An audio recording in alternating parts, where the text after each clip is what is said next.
Dans un précédent épisode sur le contrôle applicatif, je vous ai expliqué ce qui sera fait dans cette session. Là, je m'en vais vous expliquer le contrôle applicatif. On va le faire sur des paliers, des niveaux. Le premier consiste déjà, je pense vous l'avoir oublié de vous dire ça dans l'épisode passé. Cette partie service, bon, déjà c'est parce que mon firewall est en profil base, d'accord? C'est pourquoi vous voyez la partie service qui est là. Ici, comme j'avais dit, dans la destination, ça vous permet, puisque vous ne connaissez pas exactement qu'est-ce que vous allez chercher sur Internet, c'est pourquoi on met la destination en all. Ensuite, pour tout ce qui est service, je pouvais mettre ici par exemple all. Quand je mets all, ça va effacer tout ce qui est ici comme service. Mais là, j'ai mis une sorte de restriction, bien une sorte de choix. C'est-à-dire que je ne vais pas à tout Internet, je ne vais pas utiliser tous les services, mais il y a quand même les services de base qui sont spécifiquement autorisés. Alors, quand vous parcourez cette liste, vous trouvez qu'il y a du HTTPS, du IMAPS, NTP, tout ce qui va avec. Ça veut dire que si je me connecte à un site web, par exemple, qui est en HTTP, ce dernier ne va pas passer. D'accord? On va faire un test. D'accord? Je suis à partir d'ici. Nous allons faire un test où cette machine, d'accord, va faire ceci pour attaquer un serveur qui est là en RDP. D'accord? En RDP. Remote Desktop Protocol. Donc, cette machine ici va faire ça pour arriver. Sur notre firewall, il y a bel et bien des restrictions. Avant de continuer, on va d'abord tester. D'accord? Nous allons tester pour nous rassurer que effectivement, ces derniers ne passent pas. Donc, je fais le choix sur une machine. Je prends celle ici par exemple. Je fais RDP. On va rechercher RDP. Voilà.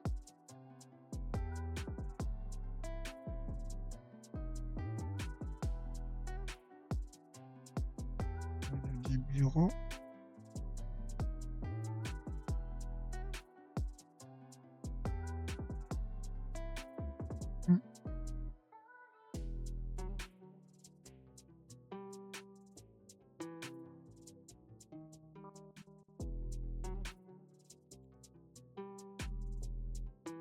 Alors, c'est parti.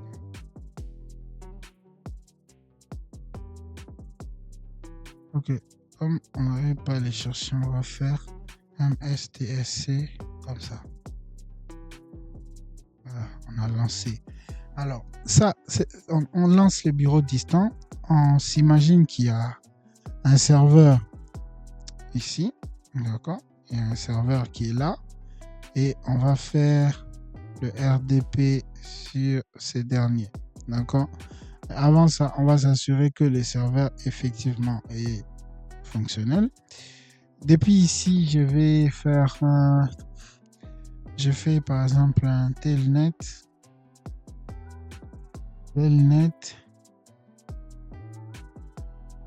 à 10 194 94 8. Je n'ai pas spécifié le port 33 89. Quand j'ai fait ça, on me dit que c'est connected. Ça veut dire que le port 3349 RDP est bien opérationnel. Alors, si à partir d'ici, je fais par exemple comme ça, RDP, j'ai dit, je dis RDP. Voilà, 7 même est là, ou bien 8, je vais mettre 8. Quand je fais ça, ça répond. Ok, maintenant, notre objectif, c'est de faire en sorte que ça puisse répondre depuis cet environnement lab.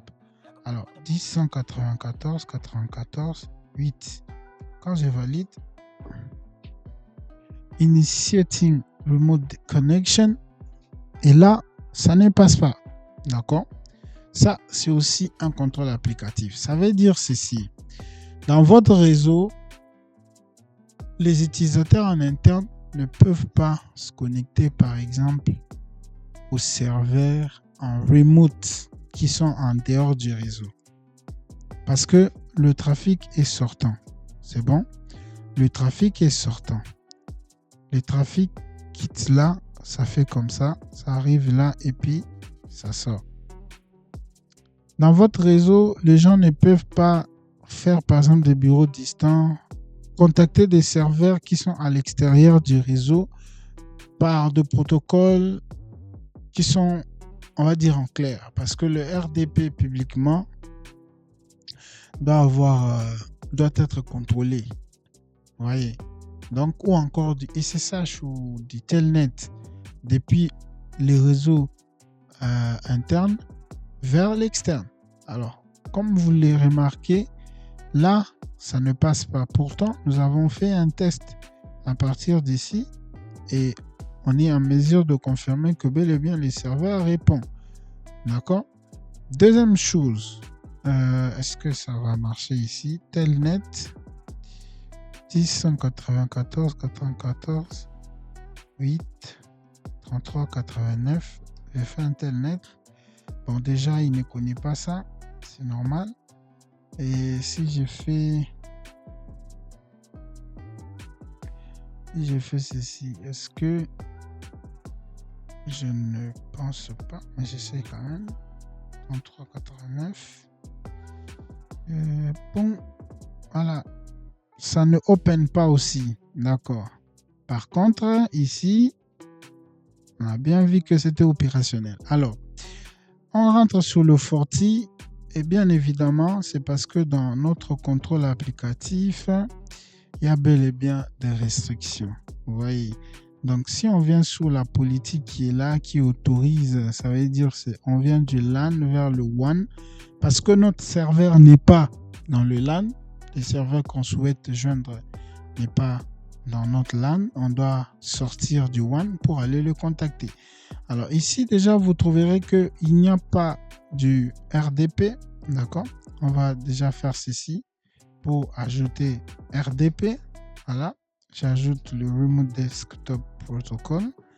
Je l'ai ajouté. Quand je viens sur Login Report Forward Traffic, ici, on voit qu'il n'y a rien. D'accord? Il n'y a rien. Quand je rentre maintenant sur le client, on va à nouveau tester le RDP. D'accord? Et bon, voilà. Cette fois-là, ça nous donne la possibilité d'avoir un prompt pour mettre les noms d'utilisateurs et le mot de passe spécifique. Quand je reviens sur le firewall ici, je filtre. Je devais avoir une connexion source-destination vers la destination qui est 8 au RDP. Attends, je n'ai pas vu ça jusque là. Non. Là, j'actualise à nouveau. Voilà. Voilà. Donc, ici, VIP.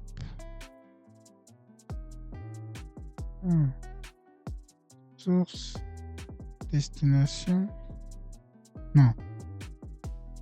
Non. La source est 39. Destination de ça. Ok, ça, c'est du trafic. Ça, c'est moi qui se connecte à ça. À ceci. Donc, ça, c'est normal. Mais moi, je vais plutôt voir ces serveurs, cette machine en interne qui va vers celui-ci. Donc, il faut refresh à nouveau. Non, Je n'ai pas vu ce trafic-là. Ah, voilà, ça vient d'arriver. C'est celui-ci qui va vers 8, qui a comme nom DNS qui est CIE. Tout ce que vous voyez là. Donc, si je double-clique, on peut voir que effectivement, TCP reset from server. Voilà, c'est quand même un permis, mais il y a un TCP reset. Ici, ça attend le nom d'utilisateur. Est-ce que si je mets ça, on va voir si ça va donner. On va voir.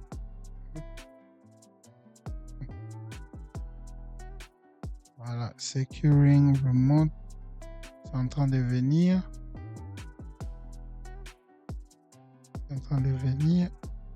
Voilà.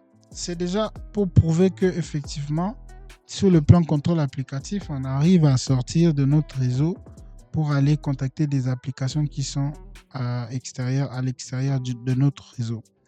D'accord? Ça, c'est déjà quelque chose. Maintenant, est-ce que ça va plus donner?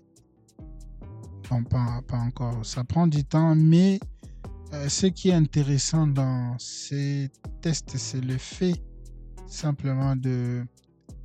Attends, je vais fermer ça. C'est le fait simplement de pouvoir avoir quand même accès, parce qu'avant, on n'avait pas accès. Là, si on fait 10, 194, 8, comme ça. Bon, on a ces prompts. Ces prompts est suffisant pour prouver que en interne, les gens peuvent avoir accès aux différents serveurs qui ne sont pas hostés localement. D'accord? Ça, c'est un premier test. Deuxièmement, un autre test du contrôle applicatif, c'est que voilà, c'est ça même qui est là.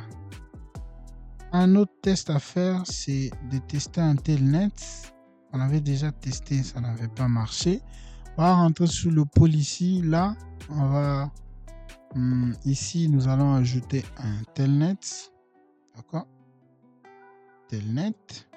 Comme vous pouvez voir, toutes les applications ou bien tous les services ne sont pas ouverts. C'est à vous d'ouvrir cela après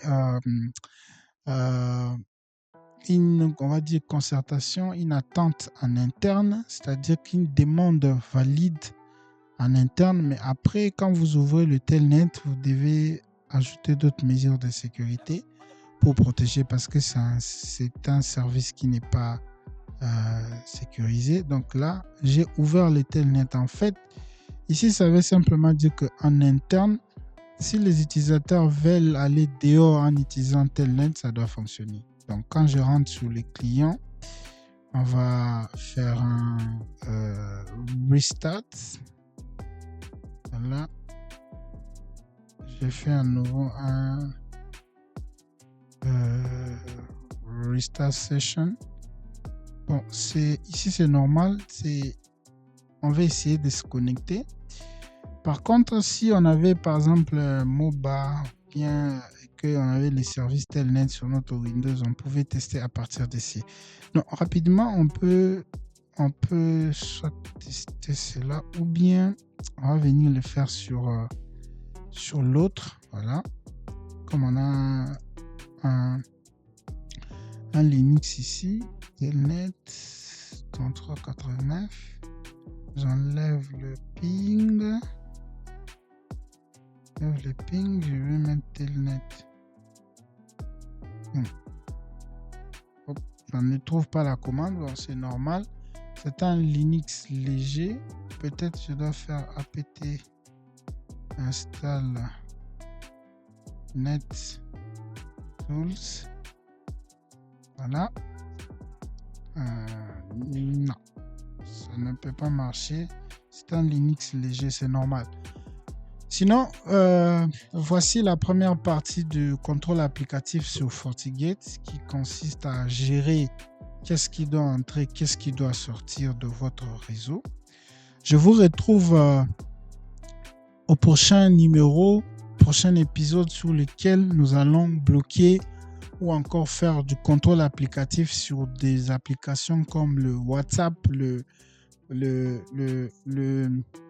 AnyDesk, TeamViewer, toute autre application que vous souhaitez gérer ou bien contrôler, voire monitorer dans votre réseau Internet. D'ici là, portez-vous bien et on se retrouve à la séance prochaine pour un nouveau numéro, d'accord? Pour un nouveau numéro et ciao.